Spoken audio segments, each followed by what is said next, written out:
Good morning. Good How morning, are we all? James. Morning, Good Maria. morning. Morning, Ian. I was just thinking, what's the collective term for a group of quality professionals? I couldn't find that one online anywhere. A gaggle? Got to be a gaggle, isn't it? Well, Maybe we should put it out to the masses. Yeah, I think that's going to have to be part of Quality 4.0, I think, getting a collective term. But Ian, thank you so much for joining us in your roles. Is partnership manager with the CQI, is that right?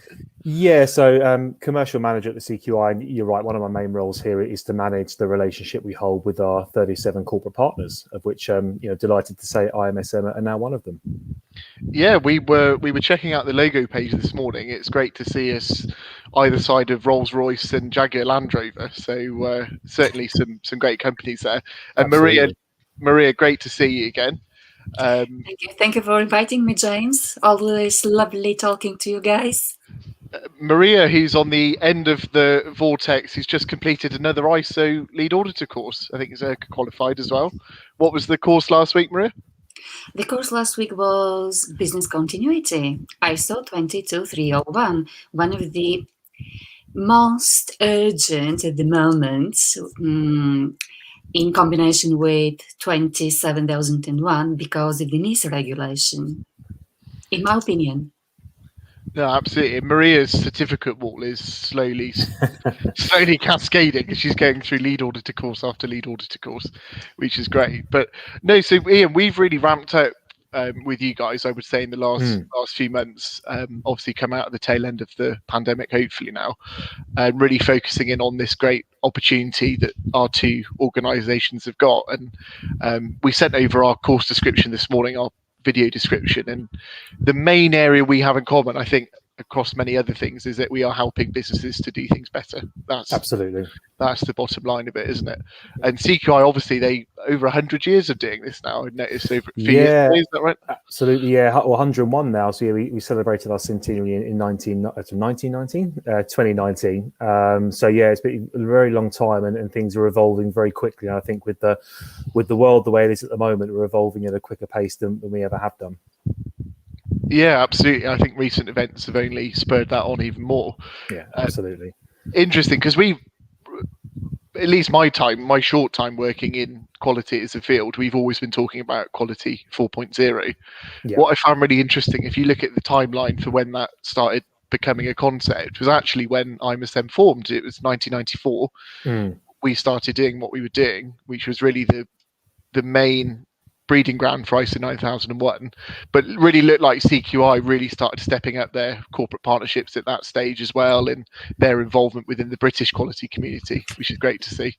Yeah, absolutely. And the whole Quality 4.0 discussion is fascinating because you quite rightly say it's been around for quite a while, but we've actually just undertaken a piece of research to really get to the nub of what the definition of Quality 4.0 is. Because although this word and this phrase was being bandied around and people were talking about it, nobody actually could articulate exactly what Quality 4.0 was. So we've just undertaken a piece of research, and we've actually just got sort of the first, or what we're calling the 8 key emerging principles of sort of Quality 4.0 and how it sits at the moment. So very much a case of keeping an eye out for that on our website and on our publications over the next few weeks and months. It's really interesting, and I think, Maria, from your perspective as a lead auditor, you've been dealing with standards for a good amount of time. Quality 4.0 spanned the information age. It's come through the development of the internet. It's gone through mobile computing. It's gone through AI. It's such a broad period for that change, but it's remained fairly constant in that quality underpins everything we do, which is incredible to see for it to be so flexible, really. Indeed, that's one of the principles of quality, being flexible and adapting quickly to changing circumstances. So the concept of quality is going to remain the same, basically leading to continual improvement and willingness to implement best practice always and above everything else. No, absolutely, and that willingness to accept best practice. How do you see that, Ian, in the business community in the UK? Do you see they're being very for it, or?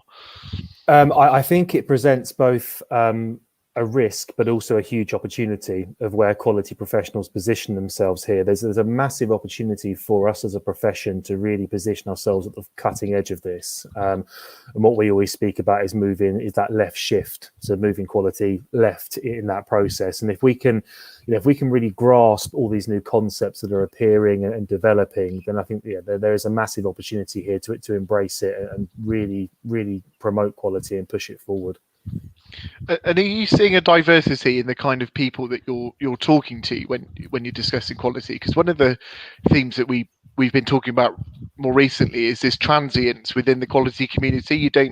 It's no longer the case you have somebody that comes in as a QA technician, they go to quality manager, and that's them for the rest of their career. They're actually starting with quality as a starting point, but they're moving on into CFO roles, COO roles, even things like chief marketing roles.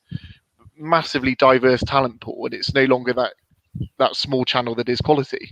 Yeah, absolutely. I think quality has become so broad now. I mean, you have to look at our competency framework, covering governance, assurance, and improvement roles. That the breadth of what those roles can now cover, and also how organisations are really trying to make quality everybody's business. So, saying, like you said, that people are going into marketing or into other roles, they really have to have a basic foundation of knowledge of quality at the very least to ensure they realise what the quality function does and the value that it adds.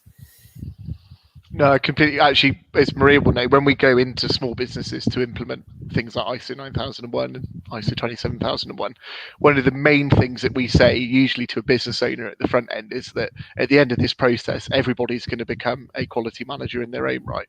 Yeah, and it really doesn't matter what function they're undertaking. They're going to have some responsibility for quality, and be that interacting with technology, looking at AI, looking at the way they relate to other businesses. Everybody has got their role to play. Do you see that, Maria, from your perspective as a lead auditor? Do you see everybody taking that sense of responsibility? Absolutely, James. Although sometimes at the beginning we struggle slightly with making people understand that everyone needs to think quality, several days into our implementations already or audits, we can see the effects the concept of quality has on people. They just decide that thinking quality makes their work easier, and it does. Yeah, absolutely. And, there's been countless studies around things like productivity and retention that I think support that point massively, which is really, really good. And back to you, Ian, in the work that the CQI doing, what do you see as your greatest challenge at the moment? Probably, I imagine it's going to be to do with some form of airborne virus. Well, yeah, exactly. The pandemic has certainly presented new challenges. I mean, the obvious one that's really come out of the pandemic is getting people up to speed with things like remote auditing. Supply chain assurance, being done remotely has presented organisations with a huge challenge. So it's about getting people up to speed, making sure people are aware of what they're looking for, how to do it, best practices. But there are various other things that the profession as a whole that are really sort of focusing in on. Quality 4.0 is obviously one of them.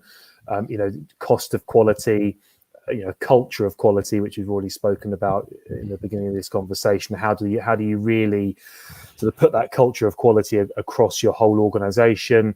And there are other things, sort of wider things going on, such as the whole skills agenda, the war for talent that's going on. How do you attract and retain the right level of person into your organization as well?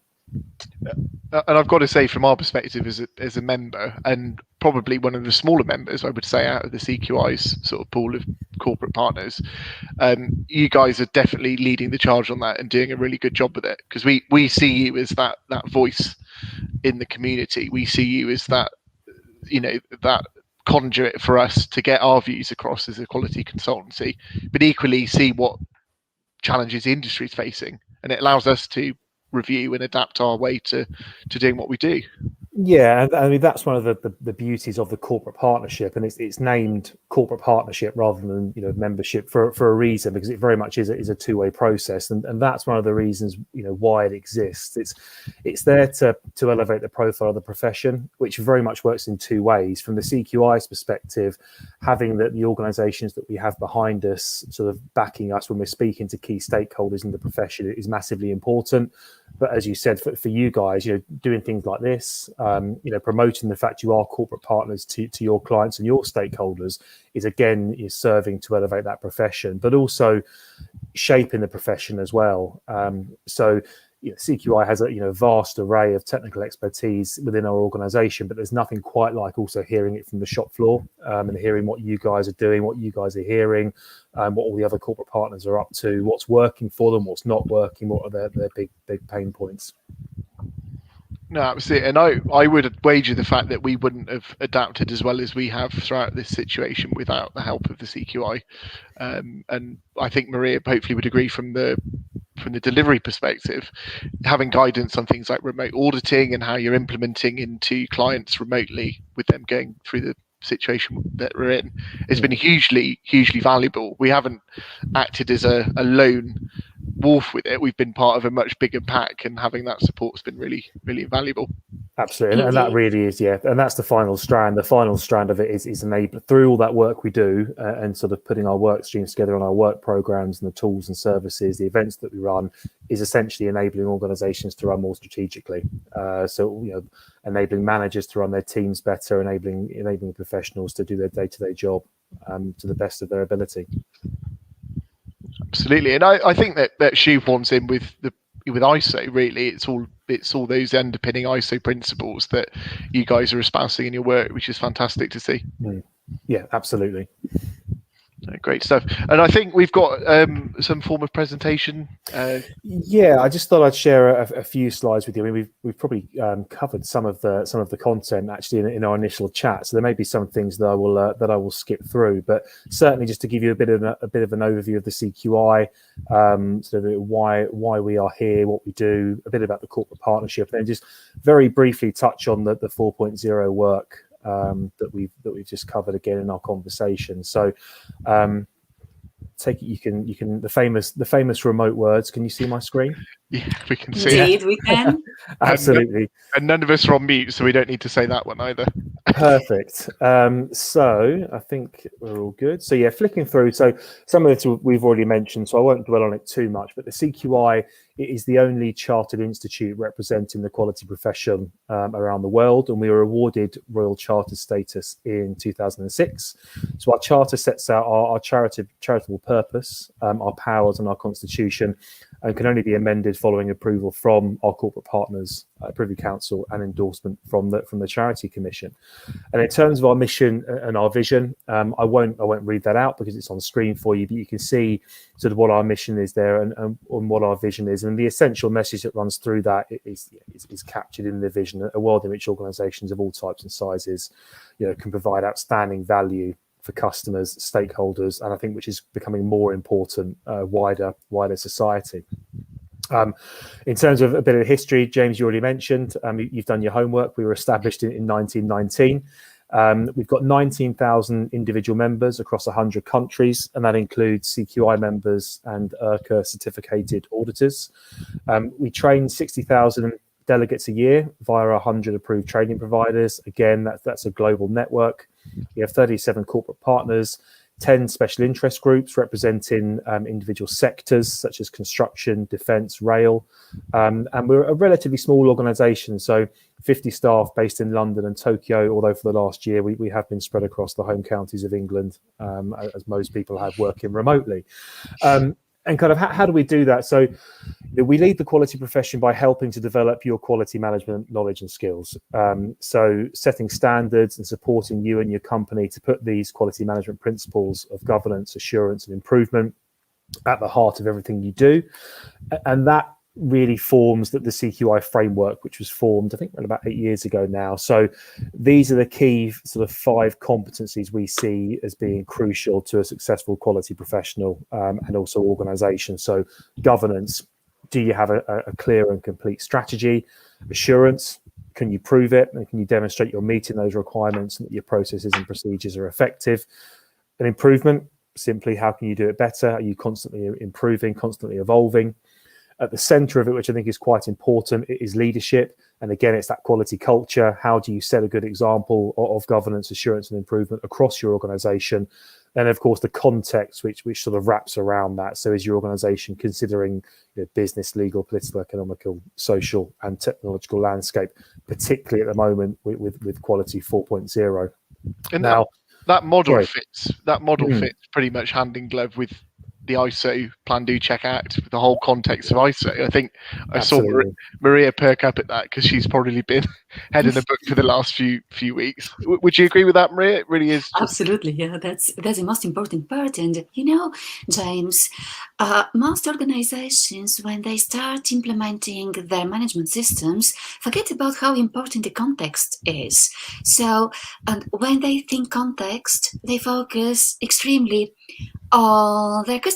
So, with a quick chat around the context, I finally understand that, let's say, even hackers are third interested parties when it comes to ISO 27001, and they're part of the organization context. So it's very, very important to talk about what's around us, what can affect what we do, and how we affect our environment as well. Absolutely. Yeah, absolutely. Couldn't agree more. And it's a real key driver. So obviously, I've mentioned we have 19,000 individual members, but we also have the 37 corporate partners. So just a bit about the corporate partnership. I've already mentioned the three sort of key themes here, so I won't dwell on them again. So elevating the profile of the profession, shaping the profession, and enabling organizations to work more strategically. Just very briefly, all corporate partners get access to our round tables. And these are where, again, cover key subjects such as skills and talent, 4.0, leadership, quality culture.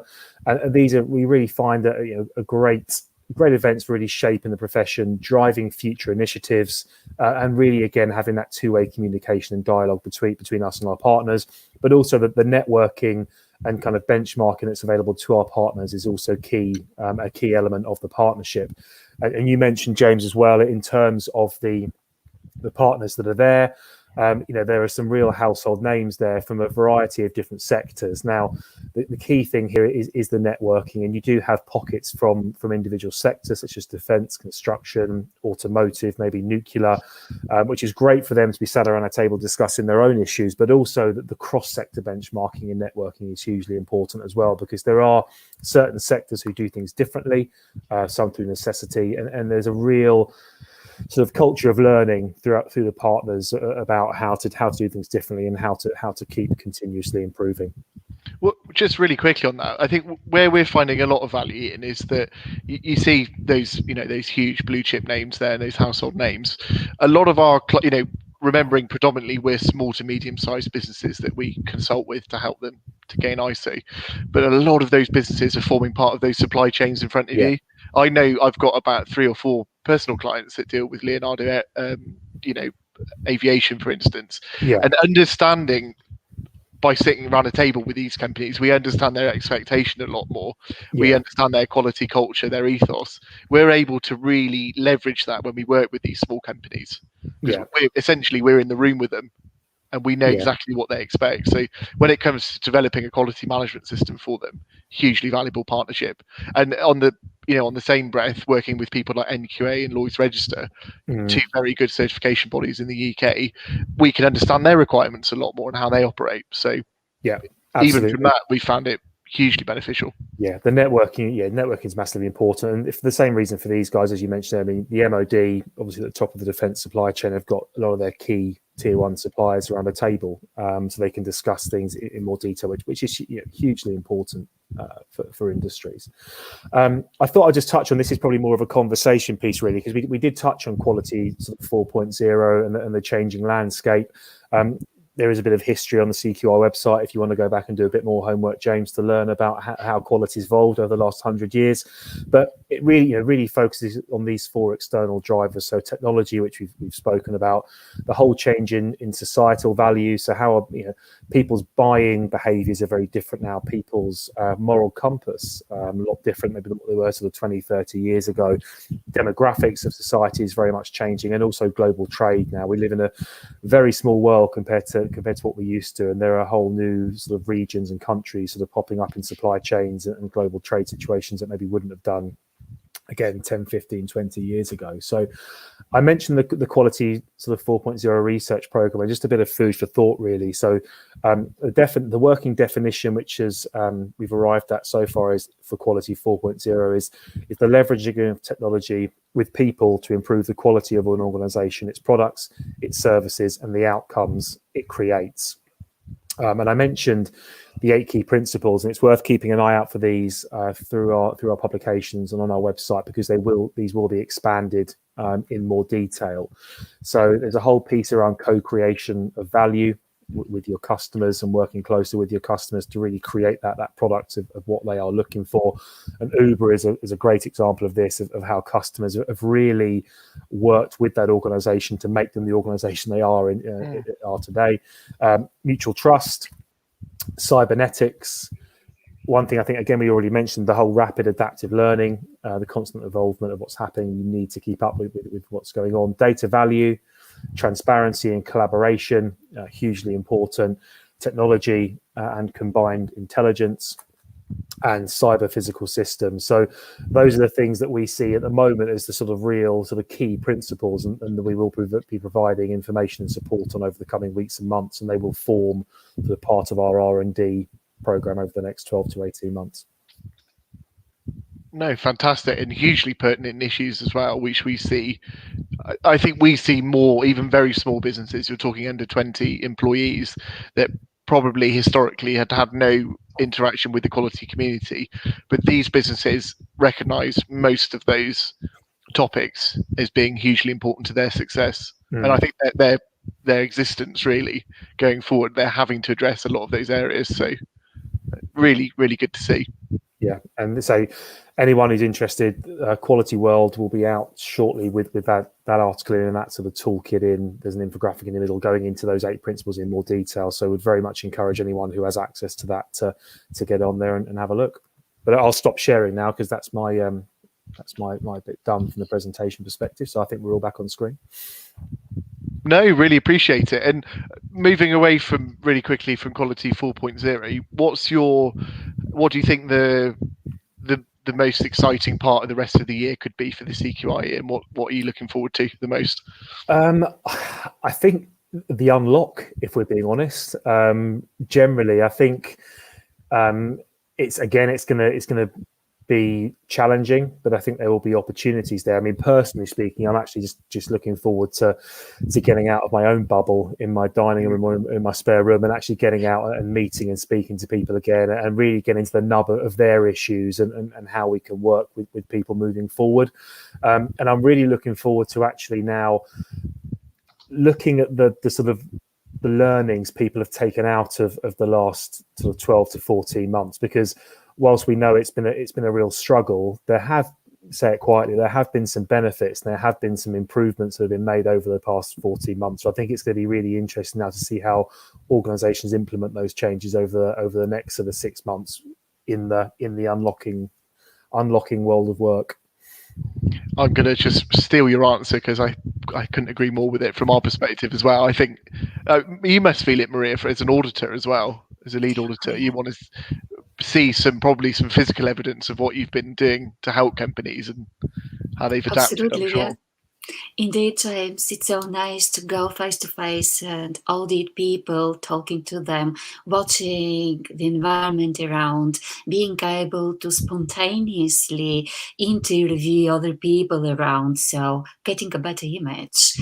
It's been challenging indeed. We managed very well, we adapted, we transferred into the new digital era quite quickly. However, physical contact, being there brings further value to our audits, which means that we can be more efficient, better performing, and giving back further value to our customers. Fantastic. No, it's great Well stuff. said. Well, look, Ian, appreciate you taking the time out to talk to us about that. And we once again really appreciate our opportunities and partnership with the CQI. Hugely valuable to us. Look forward to working together more. We know one of our regional managers actually has just relaunched one of the local branches with the CQI. I understand that went quite well the other week. Yeah, and again, it's great to have, we rely on a real strong network of volunteers to run our SIGs and branches, and the more people we have involved pushing those regional sort of voices forward, the better. So it's fantastic to have you guys involved on that level as well. But yeah, just to say thank you very much for having me on. I've really welcomed the opportunity. I suppose, again, going back to what I said a second ago, this is another example of one of the benefits of the pandemic. We wouldn't have been doing this 18 months ago. So yeah, things have definitely progressed. It's really welcome the opportunity, and hopefully I'll be on again at some point if you'll have me back. Absolutely. Great stuff. Thank you, Maria. Thank you, Ian. Enjoy the rest of your day. Thanks, Thanks, guys. James. Thank you. Cheers. Bye-bye. Bye.